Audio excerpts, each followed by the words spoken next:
Naantig ang damdamin ng mga netizens sa video na ini-upload ng Red Cross Philippines. Makikita kasi sa video na ito ang pag-akyat ng isang Red Cross volunteer sa bubong ng isang bahay upang bigyan ng pagkain at tubig ang mga stranded dogs sa kasagsagan ng pananalasa ng Bagyong Christine.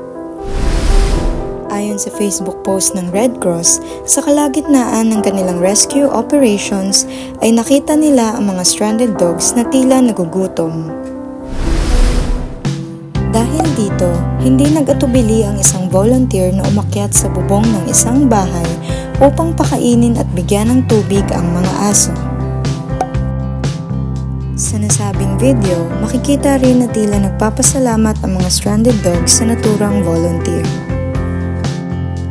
Ayon naman sa owner ng mga stranded dogs, pinilit niya umanong dalhin ang lahat ng kanilang mga alagang aso, subalit maging sila rin ay natrap.